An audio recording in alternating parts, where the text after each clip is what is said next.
দেশের ৬৪ জেলায় জুলাই স্মৃতিস্তম্ভ নির্মাণ কাজ শুরু হয়েছে। গণভবনের সংবাদ সম্মেলনে জানালেন সংস্কৃতি উপদেষ্টা।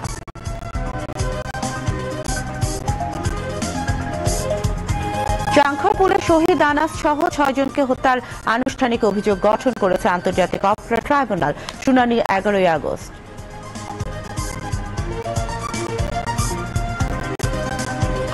জাতীয় সংসদে নারীদের জন্য স্থায়ীভাবে ১০০ আসন করার বিষয়ে একমত হয়েছে অধিকাংশ রাজনৈতিক দল, জানালেন অধ্যাপক আলী রিয়াজ।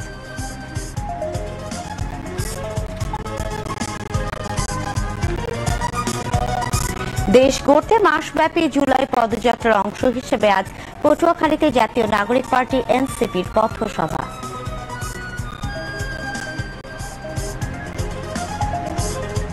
গাজার ব্যস্ত মার্কেটে ইসরায়েলি হামলায় আজ ২৪ ফিলিস্তিনি নিহত।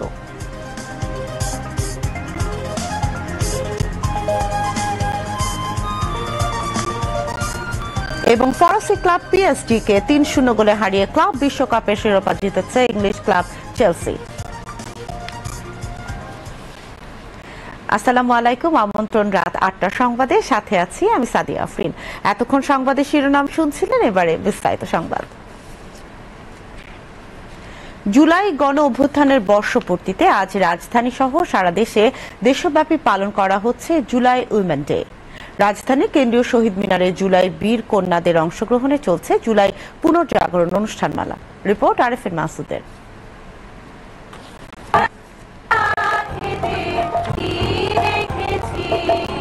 জুলাই ২৪-এর গণঅভ্যুত্থানের স্মৃতিকে পুনর্জাগরণে রাজধানীর কেন্দ্রীয় শহীদ মিনারে জাতীয় সঙ্গীত পরিবেশনের মধ্য দিয়ে শুরু হয় ব্যতিক্রমী এই সাংস্কৃতিক সন্ধ্যার আয়োজন। সংস্কৃতি বিষয়ক মন্ত্রণালয়ের উদ্যোগ আর বাংলাদেশ শিল্পকলা একাডেমির ব্যবস্থাপনায় সোমবার সন্ধ্যায় জুলাই উইমেন্স ডে উপলক্ষে করা হয় এই আয়োজন। সম্মিলিত কণ্ঠে জাতীয় সঙ্গীত পরিবেশনার মধ্য দিয়ে শুরু হয় আয়োজন। বাংলাদেশ শিল্পকলা একাডেমি সহ ঢাকা বিশ্ববিদ্যালয়ের সঙ্গীত বিভাগের শিক্ষার্থীরা এতে অংশ নেন।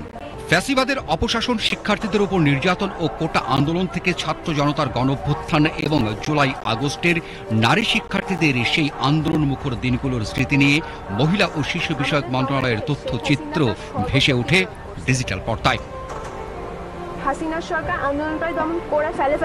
বোধ জাগানিয়া জুলাই গল্পের কথা ও সুরে আয়োজনকে মোহিত করে শিল্পী শায়নের গান। সবার সঙ্গে মিছিলে হয়েছে দেখা, আমরা জুলাই সত্য করেছি বন্ধু, মাটির জন্য লড়াই করেছে যারা। এ সময় মুক্ত হয়ে অনুষ্ঠান উপভোগ করেন। অনুষ্ঠানে উপস্থিত ছিলেন অন্তর্বর্তীকালীন সরকারের উপদেষ্টাগণ সহ জুলাই আগস্টের শহীদ পরিবারের সদস্য, জুলাই যোদ্ধা এবং হাজারো সাধারণ মানুষ। আমরা জুলাই সাধন করেছি বন্ধু। Arefin Masud, BTV news, Dhaka. July গণ অভ্যুত্থানে বাংলাদেশের ছাত্র শ্রমিক জনতা মিলে যে অসাধ্য সাধন করেছে তার সম্মুখ সারিতে ছিল এদেশের নারীরা। ফ্যাসিবাদী শক্তির প্রাণঘাতী অস্ত্রের সামনে হিমালয়ের মতো দাঁড়িয়েছিল মেয়েরা। ১১ জন নারী এই আন্দোলনে শহীদ হয়েছেন। নির্যাতন এবং আহত হয়েছেন হাজারো নারী। গত বছর এই দিনে সরকারি চাকরিতে কোটা প্রথা নিয়ে ফ্যাসিস্ট শেখ হাসিনার একটি বক্তব্যে যখন প্রতিবাদ ও বিক্ষোভে ফেটে পড়েন ঢাকা বিশ্ববিদ্যালয়ের শিক্ষার্থীরা, তখন মধ্যরাতে গেটের তালা ভেঙে আন্দোলনে নামেন ছাত্রীরা, যা আন্দোলনকে আরো গতিশীল করে। জুলাই উইমেন্স ডেতে দিনার সুলতানার বিশেষ প্রতিবেদন। বাবাকে বলে আসছি, আজকে যদি মরে যায় আমার রাষ্ট্র থেকে রাস্তা থেকে না তুলে, আমরা নারী শিক্ষার্থীরা কেউ ঘরে বসে থাকবো না। পিছনে পুলিশ আর সামনে স্বাধীনতা।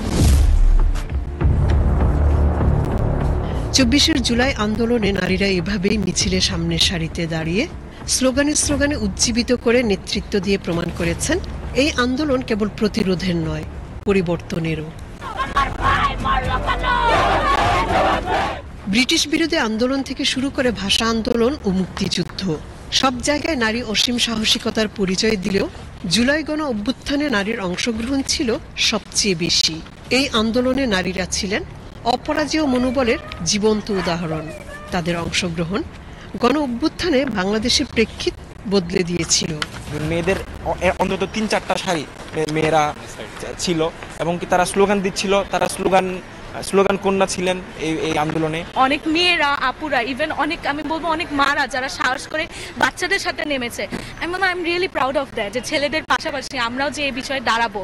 আমাদের মেয়ে শিক্ষার্থীরা আহত হচ্ছে। আমি বাইরের চিত্রগুলো যখন দেখেছি, মানে এগুলো দেখার পর মনে হয় না যে কোনো সুস্থ স্বাভাবিক মস্তিষ্কের মানুষ চুপ থাকতে পারে। মেয়েদের হল থেকে তারা প্রথমে যারা ছাত্রলীগ করতো মেয়েরা তাদেরকে বের করে দেওয়া শুরু করে এবং সেখান থেকে দেখা যাচ্ছে মানে আমরা ছেলেরা সফল হতে না পারলেও ওরা প্রথমে সফল হয় এবং তার প্রতিতে ইন্সপায়ার হয়ে অন্যান্য হল থেকেও তাদেরকে বের করে দেওয়ার কাজটা শুরু হয়ে যায়। শুধু শিক্ষাঙ্গনে নয়, দেশের প্রতিটি প্রান্তে রাজপথে থেকে কখনো খাবার পানির ব্যবস্থা করে, কখনো আবার আন্দোলনে আহতদের প্রাথমিক চিকিৎসা দিয়ে নারীরা দেখিয়েছেন অনন্য সাহসিকতা। আন্টি দোয়া করেন আমাদের জন্য, ভালো শোনারে আমি যে কি খুশি হচ্ছে মা, আমি কিছু করার পাচ্ছি না বয়সের কারণে। মা এতগুলো মানুষ মারা যাচ্ছে, এখানে এতগুলো বাচ্চার মরে যাচ্ছে, এটা আসলে মেনে নিতে পারতেছি না আমি আসলে। এখন এই যে রক্তর বন্যা বয়ে যাচ্ছে না, এটার বিচার চাই, বিচার করতে হবে, জবাব নিতে আসছি, সবকিছু লিখিত আছে। তবে আন্দোলন সংগ্রামী নারীদের এই বীরত্বের পরও তারা প্রাপ্য মর্যাদা বা অংশীদারিত্ব পান না। কাজে এই যে নারীকে আন্দোলনের মধ্যে রাখলাম, তাহলে সমাজ গঠনও তো আমাকে নারীকে রাখতে হবে। সেই সমাজ গঠনের নারীকে কিভাবে রাখবেন সেই কথাটা কিন্তু কেউ বলছেন না। আন্দোলন সংগ্রামের পর নারীরা আবার হারিয়ে যায়, তাদের শিকার হতে হয় বৈষম্যের। সামাজিকভাবেও নারীদের বিভিন্ন বাধার সম্মুখীন হতে হয়। পুরুষ শাসিত সমাজ ব্যবস্থা নারীদের পিছিয়ে থাকার অন্যতম কারণ বলে মনে করেন তারা। বাংলাদেশের একদম 52 থেকে আপনি 71, তারপরে 90-24 আপনি যখনই দেখবেন নারীরা কিন্তু ফোরফ্রন্টে থাকে, কিন্তু যখন ক্ষমতা ভাগাভাগি কোশ্চেন আসে বা ক্ষমতায় বসানোর কথা আসছে তখন কিন্তু নারীদের সেই কন্ট্রিবিউশনটাকে অ্যাকনোলেজ করা হয় না। আমি তো মনে করি যে এই জিনিসটা সবচেয়ে ভালো হতো 24-এ যখন উপদেষ্টা নিয়োগ হয়েছে, তখন ওইখানে একজন নারী থাকলে সবচেয়ে ভালো হতো, যারা এই আন্দোলনে ছিল।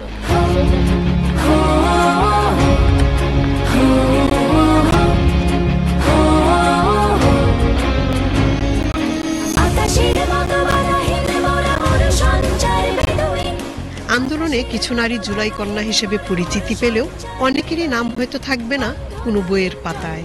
তবু ইতিহাস জানে এই জনজোয়ারে নারীর পদধ্বনি ছাড়া জাগরণ ছিল অসম্ভব।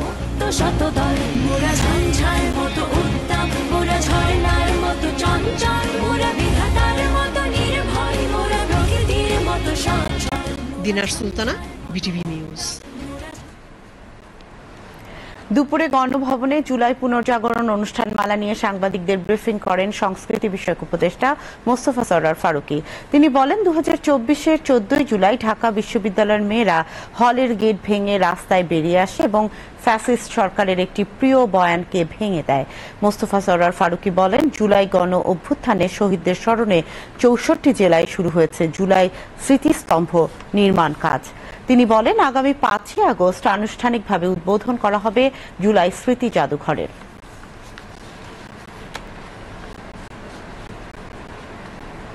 2024-এর 14 জুলাই ঢাকা বিশ্ববিদ্যালয়ের মেয়েরা হল ভেঙে রাস্তায় বেরোয় আসে এবং ফ্যাসিস্ট সরকারের একটা খুবই প্রিয় ন্যারেটিভকে তারা জাস্ট ভেঙে দেয়। এবং এটা শুধু ঢাকা ইউনিভার্সিটিতে হয়েছে তা না, আরও অনেকগুলো ইউনিভার্সিটিতে হয়েছে, সেখানেও এগুলো তারা উদযাপন করছে আজকে। সো ওই মেয়েদের যে কন্ট্রিবিউশন, এইটাকে স্যালুট করার জন্য আসলে আমরা আমাদের ফিজিক্যাল ইভেন্টটা জুলাই অনুষ্ঠানের মধ্য দিয়ে শুরু করা। জুলাইতে যে মেয়েরা আন্দোলন করেছিল তাদের একজনের একটা লেখা আমি ধার করতে চাই, সেটা ধার করে বলতে চাই, আমি মনে করি ওর ওই লাইনটার মধ্যেই এই 14 তারিখের স্পিরিটটা আছে। 2 জুলাই রাতে একজন আমাদেরকে স্তব্ধ করে দিতে চেয়েছিল, আর তারপর থেকে আমরাই হয়ে উঠলাম জুলাইয়ের কণ্ঠস্বর। এবং আমার মনে হয় যে এই পুরো জুলাই আন্দোলনে মেয়েদের ভূমিকাকে এর চেয়ে সুন্দর এক লাইনে সাম আপ করা আর যায় কিনা আমি জানি না।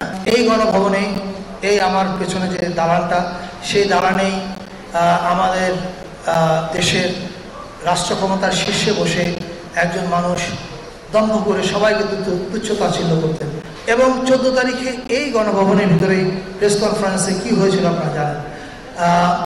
পলিটিক্স জাস্টিস এই কারণে যে আজকে সেই গণভবনে প্রেস কনফারেন্স হচ্ছে এবং ওই প্রেস কনফারেন্সের পরে যেই মেয়েরা রাস্তায় বেরিয়েছিল ওই মেয়েদেরকে সেলিব্রেট করার জন্য আমরা আজকে প্রেস কনফারেন্স করছি। I think this is called poetic justice, বাংলার বিচার। আপনারা জানেন যে 1 তারিখে যখন আমরা প্রোগ্রাম ডিক্লেয়ার করেছি সেখানে বলা হয়েছিল যে দেশের 64টা জেলায় জুলাই স্মৃতিস্তম্ভ স্থাপন করা হবে। এটা স্থাপনের কাজ আজকে থেকে শুরু হলো নারায়ণগঞ্জের মধ্য দিয়ে। ব্রিফিংয়ে মহিলা ও শিশু বিষয়ক উপদেষ্টা শারমিন এস মুর্শিদ বলেন, জুলাই বীর কন্যাদের স্মৃতি সংরক্ষণের জন্য তাদের পূর্ণাঙ্গ তালিকা করার কাজ হাতে নেওয়া হয়েছে।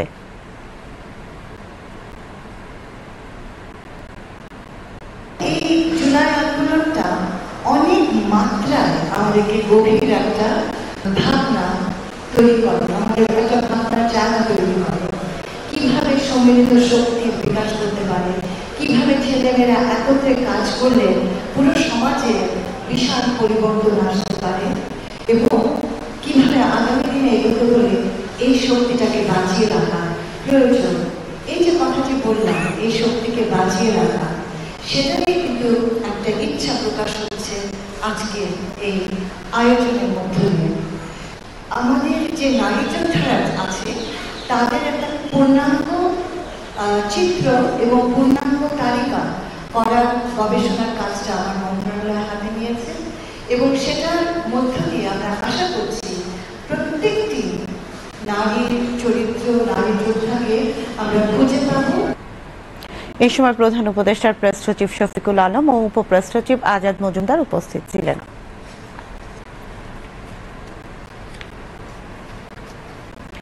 দেশের প্রথম জুলাই শহীদ স্মৃতিস্তম্ভ উদ্বোধন করা হলো আজ নারায়ণগঞ্জ শহরে। জুলাই গণ অভ্যুত্থানে নারায়ণগঞ্জের শহীদদের স্মৃতি সংরক্ষণে স্মৃতিস্তম্ভটি নির্মাণ করেছে গৃহায়ণ ও গণপূর্ত অধিদপ্তর।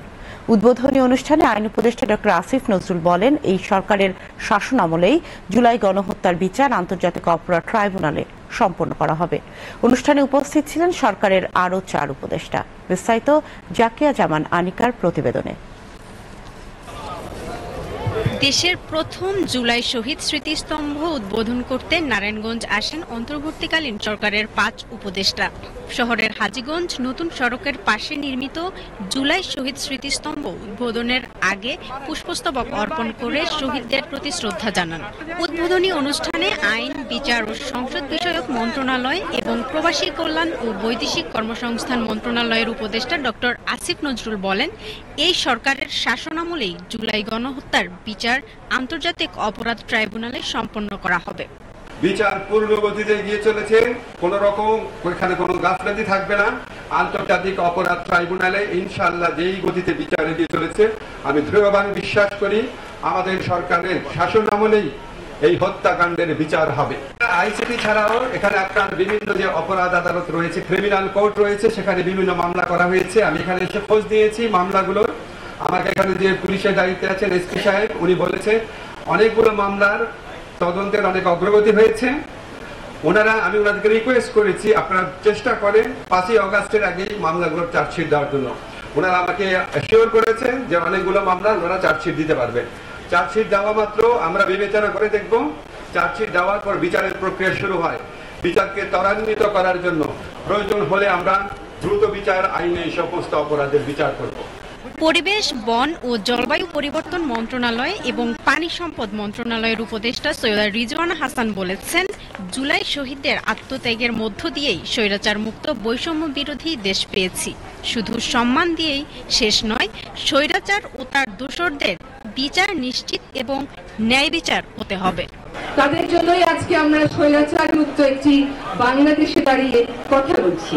একটি উদ্দেশ্যকে সামনে রেখে তারা প্রাণ দিয়েছে। সেই উদ্দেশ্যটা হচ্ছে বৈষম্যবিহীন একটা বাংলাদেশ করা। আমরা মনে করি যে সম্মান দেওয়ার সবচেয়ে ভালো উপায় হচ্ছে, এক, যারা আহত হয়েছে, নিহত হয়েছে, তাদের বিরুদ্ধে স্বৈরাচার এবং স্বৈরাচারের যারা দোষর ছিল তাদের বিচার নিশ্চিত করা। এই বিচার কেবল বিচার না, এই বিচার ন্যায় বিচার হতে হবে, যাতে আর কোনোদিন বাংলাদেশের কোনো মানুষ, বাংলাদেশের কোনো বাহিনী নিজ দেশের জনগণের বুকে এইভাবে করে গুলি চালাতে না পারে। গৃহায়ণ ও গণপূর্ত মন্ত্রণালয়ের উপদেষ্টা আদিলুর রহমান খান বলেন, গণভবনকে ফ্যাসিবাদ বিরোধী জাদুঘর বানানোর কাজ চলছে, যেটি ছিল স্বৈরাচারের ঠিকানা। তারা মানুষকে নির্যাতন, নিপীড়ন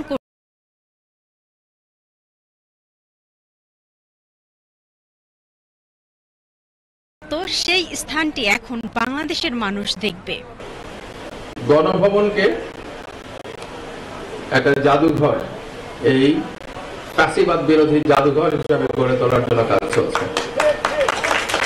আমরা আশা করব 5ই আগস্ট এটা যতটুকু আমরা সম্পন্ন করতে পারি, তারপর একটা উদ্বোধনীতে যাব। ওইটা হচ্ছে স্বৈরাচারের ঠিকানা। আমরা ওই ঠিকানাকে সংরক্ষণ করতে চাই, দেখাতে চাই যেখানে এই ফ্যাসিবাদ কিভাবে মানুষকে অত্যাচার করত, কিভাবে তাদের বিভিন্ন রকম পরিকল্পনা ছিল, সেটা বাংলাদেশের মানুষ এসে দেখবে। সেটা কাজ চলছে। এ সময় উপস্থিত ছিলেন শিক্ষা মন্ত্রণালয়ের উপদেষ্টা অধ্যাপক ডক্টর চৌধুরী রফিকুল আবরার, বিদ্যুৎ, জ্বালানি ও খনিজ সম্পদ মন্ত্রণালয়ের উপদেষ্টা মোহাম্মদ ফাউজুল কবির খান। অনুষ্ঠানে আরও উপস্থিত ছিলেন জনপ্রশাসন মন্ত্রণালয়ের সিনিয়র সচিব ডক্টর মোখলেসুর রহমান, গৃহায়ন ও গণপূর্ত সচিব মোহাম্মদ নজরুল ইসলাম ও বিশিষ্টজনেরা। তারা শহীদ পরিবারের সদস্যদের সঙ্গে সাক্ষাৎ করে খোঁজ খবর নেন ও সহমর্মিতা প্রকাশ করেন। পরে উপদেষ্টা শহীদদের স্মৃতিতে বৃক্ষরোপণ করেন। জাকিয়া জামান, আনিকা, বিটিভি নিউজ। নতুন বাংলাদেশের বুনিয়াদকাল 2024-এর জুন, জুলাই, আগস্টের দিনগুলো। বাংলাদেশের রাজনীতির গতিপথ পাল্টে দেয়া এই মাহেন্দ্রক্ষণ মানুষের মনে জায়গা করে নিয়েছে 36 জুলাই নামে। এই জনপদের অপরিসীম ত্যাগ ও অনন্য সাহস সংগ্রামের গৌরবময় দিনগুলোর ঘটনাবলী সবার কাছে তাই অপরিসীম গুরুত্বের। কেমন ছিল দুনিয়া কাঁপানো জুলাইয়ের দিনগুলো? লাল জুলাইয়ে বিপ্লবী সময়রেখার ওপর নজর বোলাতে আমাদের এবারের আয়োজন।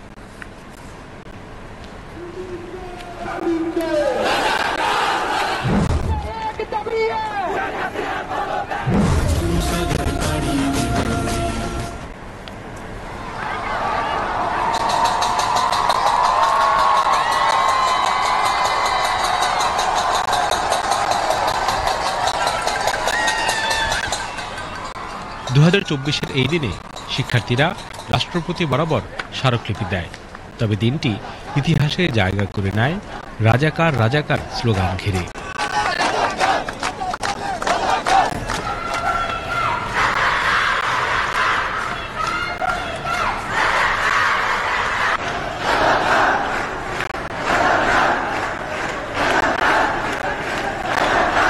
সংসদে আইন পাশের লক্ষ্যে জরুরি অধিবেশনের আহ্বান ও 24 ঘন্টার মধ্যেই মিথ্যা মামলা প্রত্যাহারের দাবিতে গণপদযাত্রার মাধ্যমে রাষ্ট্রপতি বরাবর স্মারকলিপি পেশ করে বৈষম্য বিরোধী ছাত্র আন্দোলন। বঙ্গভবন থেকে বের হয়ে দাবি মানতে 24 ঘন্টার আলটিমেটাম দেন আন্দোলনকারীরা।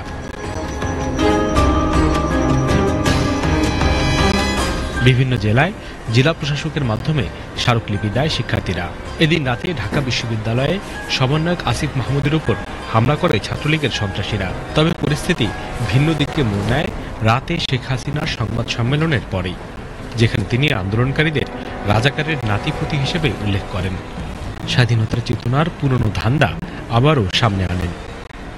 মুক্তিযোদ্ধাদের নাতিপুতিরাও পাবে না, তাহলে কি রাজাকারের নাতিপুতিরা পাবে? সেটা আমার প্রশ্ন, দেশবাসীর কাছে প্রশ্ন। মুহূর্তেই ফুঁসে ওঠে ছাত্র সমাজ। ঢাকা বিশ্ববিদ্যালয়ের হলগুলো থেকে শিক্ষার্থীরা দলে দলে বেরিয়ে আসেন। বিধিনিষেধ ভেঙে রাত দুপুরে বেরিয়ে আসেন নারী শিক্ষার্থীরাও। ক্যাম্পাস পরিণত হয় অগ্নিগর্ভে।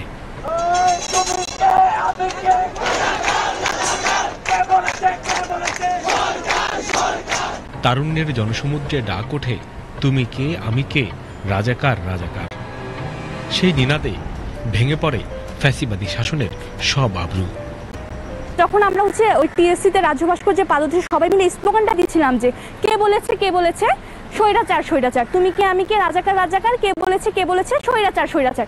সবাই আপনার ওই যে যার হল থেকে যেটা বাটি নিয়ে এইগুলা স্লোগান দিচ্ছিল, এইগুলো বাজাচ্ছিল। মানে মনে হচ্ছিল যে পুরো বাংলাদেশ কাঁপতেছে, মানে মনে হচ্ছিল আমাদের নিচের মাটি কাঁপতেছে। ওয়ান কাইন্ড অফ যে এটা যে মানুষের অপারেশন এত বেশি হয়ে গেছে যেগুলো সহ্য করতে পারতেছে না, যে এখন এই মানে তাকে একদম ডিরেক্ট উপাধি দেওয়া হয়েছে যেটা স্বৈরাচার। ঠিক আছে, স্বৈরাচার। তো ঠিক আছে, তো আমি নিজেও আসলে ভাবতে পারি নাই তখন মানে এখন তো আমরা সরাসরি ফেসবুকে বিভিন্ন লিখে ফেলি যে খুনি আছি না। তো তখনকার সময়ে শেখ হাসিনাকে ফেসবুক পোস্টে স্বৈরাচার মানে বলতে পারাটা, এটা যে বলছে এটা সে জানে যে হচ্ছে যে এটা বলাটা কতটা কাওয়ার্ডাস, কতটা মানে সাহসী। ওই টেবু ভাঙার যে পদক্ষেপটা নেওয়া, যে একজন তো নিছে, যে শেখ হাসিনাকে স্বৈরাচার বলে একজন তো পদক্ষেপটা নিছে, এবং মনে হয় ওই পদক্ষেপটা আমরা ওই দিন ওই রাজ্য ভাস্কর্যের পাদদেশে আমরা নিয়েছিলাম। আমি খাইতে বসেছিলাম, আমার হাতে ভাত ছিল, সেই ভাত নিয়ে আমার মনে আছে যে আমি সবাই এই বঙ্গমাতা হলেরই স্লোগান শুনেছিলাম। আমরা সবার প্রথম আমরা ফেসবুকে দেখছিলাম যে জসীমউদ্দিন হল থেকে স্লোগান দিচ্ছে, বাট বঙ্গমাতা হলের স্লোগান শুনে আমরা সবাই বাইরে বের হয়ে আসি এবং চারতলা থেকে আমি মিতু প্রথমে স্টার্ট করি যে তুমি কে আমি কে রাজাকার রাজাকার, ওই স্লোগানটা নিয়ে আমরা সবাই জাস্ট আধা ঘন্টার মধ্যে নিচে বের হয়ে পুরা বলা যায় যে মানে মৈত্রী হলের সবাই একদম মানে ওইখানে চলে যাওয়া, ওই মুভমেন্টটা আমার জন্য অনেক বেশি মানে কি বলে যে সারা জাগানোর মতো। তো পুরো বাংলাদেশে ওইটা একটা লাইভ প্রচার হচ্ছিল, অ্যান্ড দেন হচ্ছে সবাই দেখতেছিল যে মানে শেখ হাসিনাকে স্বৈরাচার বলা হচ্ছে ওইটা।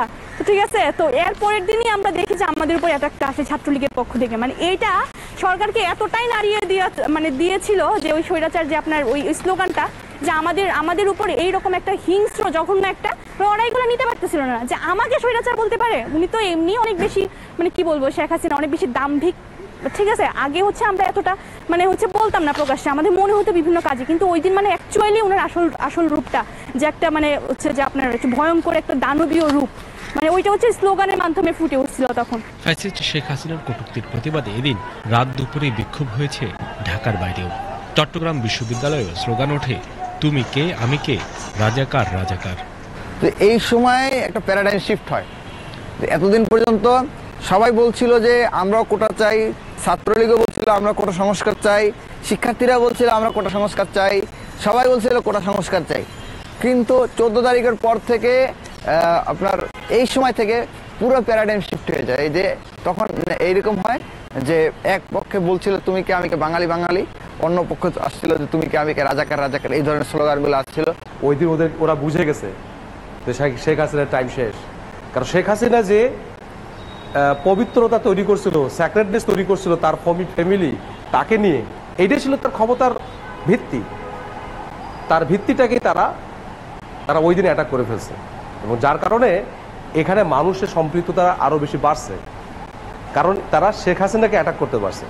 ওই দিনের আগে পর্যন্ত কিন্তু কেউ শেখ হাসিনার বিরুদ্ধে কিছু বলবে যে বাংলাদেশে সব কিছু সম্ভব, শেখ হাসিনার অপবিত্রতা সম্ভব না, বিষয়টা দাঁড়িয়ে গেছিল এরকম।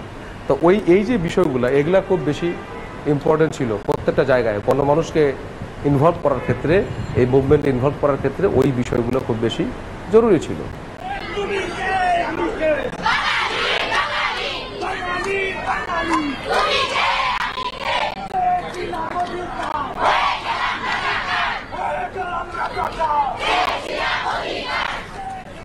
Iqbal Farhad, BTV news. July আন্দোলনে মেয়েদের অবদান সরকার ভুলে যেতে চায় না। তাছাড়া জুলাই আন্দোলনে রিকশা চালকদেরও গুরুত্বপূর্ণ ভূমিকা ছিল। আজ রাজধানীর মানিক মিয়া এভিনিউতে জুলাই কন্যা দিবস উপলক্ষে আয়োজিত র্যালি ও আলোচনা সভায় সমাজ কল্যাণ উপদেষ্টা শারমিন এস মুর্শিদ এ কথা বলেন। অনুষ্ঠানে মৎস্য ও প্রাণী সম্পদ উপদেষ্টা ফরিদা আক্তার বলেন, জুলাই আন্দোলনে মেয়েরা তাদের ভাইদের রক্ষার জন্য মাঠে নেমেছিল।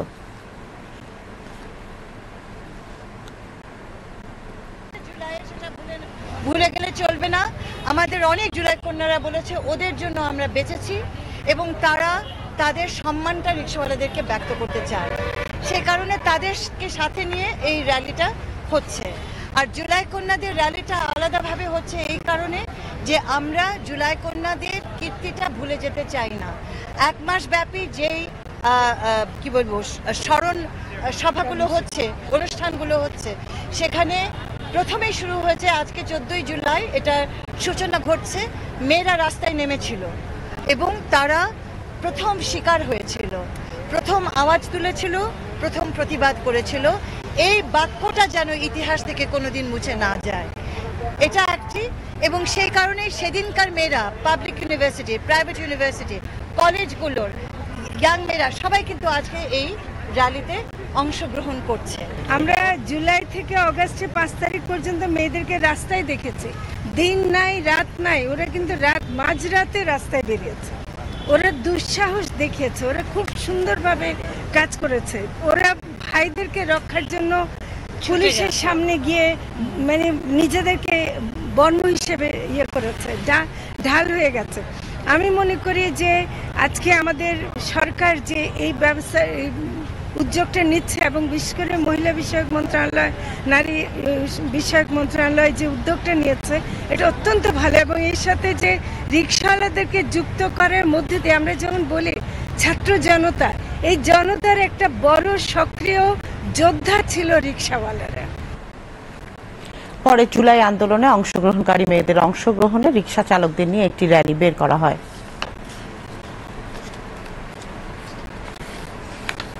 ছাত্র জনতার গণ অভ্যুত্থান চলাকালে গত 5ই আগস্ট রাজধানীর চাংখারপুলে গুলি করে 6 জনকে হত্যার ঘটনায় বিচার প্রক্রিয়া শুরু করেছে ট্রাইব্যুনাল।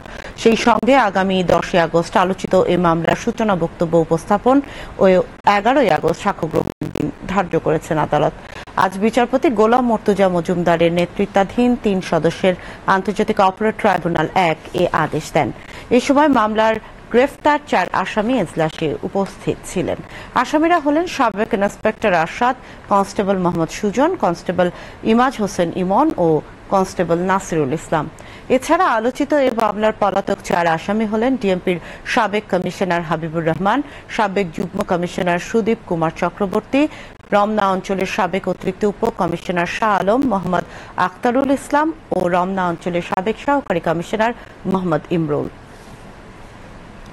জাতীয় সংসদে নারীদের জন্য স্থায়ীভাবে 100 আসন করার বিষয়ে একমত হয়েছে অধিকাংশ রাজনৈতিক দল। আজ রাজধানীর ফরেন সার্ভিস একাডেমিতে জাতীয় ঐকমত্য কমিশনের সাথে রাজনৈতিক দলগুলোর দ্বিতীয় পর্যায়ের 13তম দিনের আলোচনা শেষে ব্রিফিংয়ে এই কথা জানান জাতীয় ঐকমত্য কমিশনের সহ সভাপতি অধ্যাপক আলী রিয়াজ। তিনি বলেন, তবে এই 100 নারী সংসদ সদস্যের নির্বাচনের পদ্ধতি নির্ধারণে এখনো ঐকমত্য হয়নি। অধ্যাপক আলী রিয়াজ বলেন, রাষ্ট্র বিনির্মাণে নারীদের প্রাতিষ্ঠানিক স্বীকৃতি দিতে হবে। এর মাধ্যমেই রাজনীতিতে, রাষ্ট্র গঠনে এবং আইন প্রণয়নে নারীদের মর্যাদার সঙ্গে অংশগ্রহণের পথ তৈরি হবে। তিনি জানান, আজ দ্বিকক্ষ বিশিষ্ট পার্লামেন্ট বিষয়েও আলোচনা হয়। জাতীয় সংসদে নারী প্রতিনিধিত্বের ক্ষেত্রে এখন যে বিরাজমান ব্যবস্থা সেটা 65 অনুচ্ছেদে আছে। এটা হচ্ছে সংরক্ষিত নারী আসনের ব্যবস্থা। আমরা বলেছিলাম যে নারী প্রতিনিধিত্ব বৃদ্ধি করে যেন নিম্নকক্ষে বা এখনকার জাতীয় সংসদে 100টি আসন করা হয়। এই বিষয়ে রাজনৈতিক দলগুলোর একটা বড় অংশই তার সমর্থন করেন।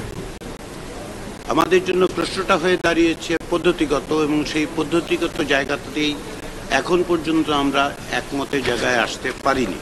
কমিশন এটা পুনর্বিবেচনা করে আজকের আলোচনা, গত কয়েকদিনের আলোচনার পরিপ্রেক্ষিতে আগামীকাল এই আলোচনা অব্যাহত রাখবে। উচ্চকক্ষের ব্যাপারে ওই সময় অর্থাৎ 166টি সুপারিশের জবাবে যে সমস্ত সুপারিশ রাজনৈতিক দলগুলো দিয়েছিলেন, সেক্ষেত্রে 2/3 বা তারও বেশি দল তাদের অবস্থান পক্ষে অবস্থান নিয়েছিলেন বলেছেন। পরবর্তী সময়ে আলোচনার সময়ও কোনো দল অর্থাৎ দলগতভাবে আলোচনার সময় তাদের অবস্থান পরিবর্তন করেছেন এবং তারাও কেউ তাদের আগের বিরোধিতার থেকে সরে এসে এটি সমর্থন করেছেন। কিন্তু যেখানে এসে আমরা একমত হতে পারছি না সেটা হচ্ছে এটি কি পদ্ধতিতে উচ্চকক্ষ তৈরি হবে। আমরা চেষ্টা করছি, রাজনৈতিক দলগুলো চেষ্টা করছেন, আমরা আশা করি আমরা সকলে মিলে সফল হতে পারব। পরে সাংবাদিকদের সাথে কথা বলেন বিএনপি, জামায়াত, এনসিপি, গণ অধিকার পরিষদ, এবি পার্টি সহ বিভিন্ন রাজনৈতিক দলের নেতৃবৃন্দ। জাতীয় নাগরিক পার্টি এনসিপির আহ্বায়ক নাহিদ ইসলাম বলেছেন, জুলাই গণ অভ্যুত্থানের বিরুদ্ধে কোনো শক্তি দাঁড়ালে তাদের সাথে ঐক্য সম্ভব নয়।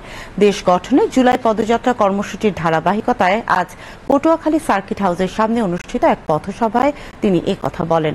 এ সময় এনসিপির উত্তরাঞ্চলের মুখ্য সমন্বয়ক সার্জিস আলম, দক্ষিণাঞ্চলের মুখ্য সমন্বয়ক হাসনাত আবদুল্লাহ, জ্যেষ্ঠ যুগ্ম আহ্বায়ক সামান্তা শারমিন, জ্যেষ্ঠ যুগ্ম সদস্য সচিব ডাক্তার তাসনিম জারা, যুগ্ম আহ্বায়ক মুজাহিদুল ইসলাম শাহীন এবং পটুয়াখালী জেলা এনসিপির প্রধান সমন্বয়কারী জহিরুল ইসলাম উপস্থিত ছিলেন।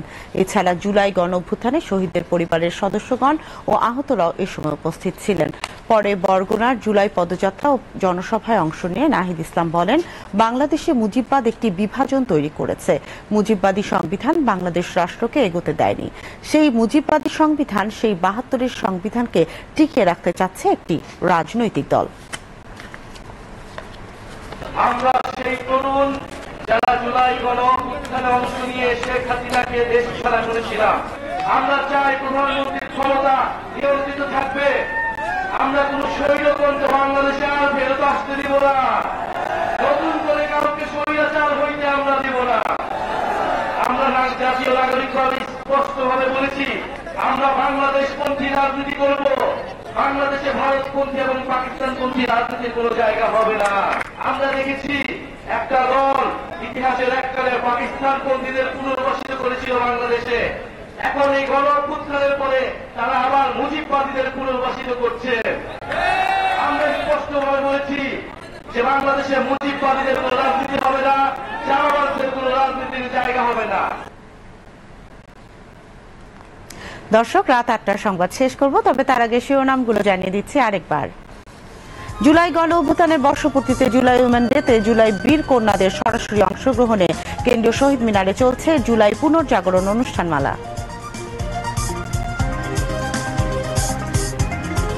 দেশের প্রথম জুলাই শহীদ স্মৃতিস্তম্ভ উদ্বোধন করা হলো নারায়ণগঞ্জ শহরে। অন্তর্বর্তীকালীন সরকারের আমলেই জুলাই গণহত্যার বিচার সম্পন্ন করা হবে, জানালেন আইন উপদেষ্টা।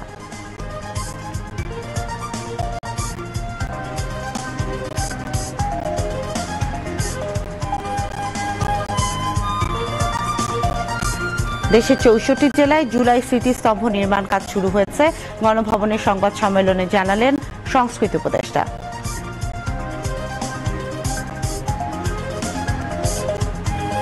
চাংখারপুলে শহীদ আনাস সহ ৬ জনকে হত্যার আনুষ্ঠানিক অভিযোগ গঠন করেছে আন্তর্জাতিক অপরাধ ট্রাইব্যুনাল। পরবর্তী শুনানি ১১ই আগস্ট।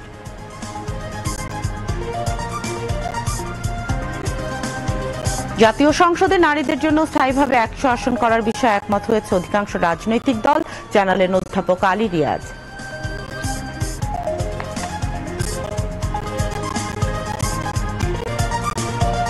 দেশ গড়তে মাসব্যাপী জুলাই পদযাত্রা কর্মসূচির ধারাবাহিকতায় আজ পটুয়াখালী ও বরগুনায় পথসভা করেছে জাতীয় নাগরিক পার্টি এনসিপি।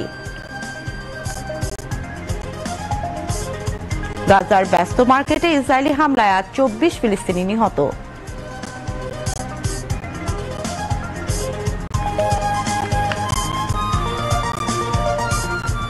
এবং ফরাসি ক্লাব পিএসজিকে ৩-০ গোলে হারিয়ে ক্লাব বিশ্বকাপের শিরোপা জিতেছে ইংলিশ ক্লাব চেলসি। রাত ৮টার সংবাদ এখানেই শেষ করছি। এতক্ষণ আমাদের সাথে থাকার জন্য ধন্যবাদ। আল্লাহ হাফেজ।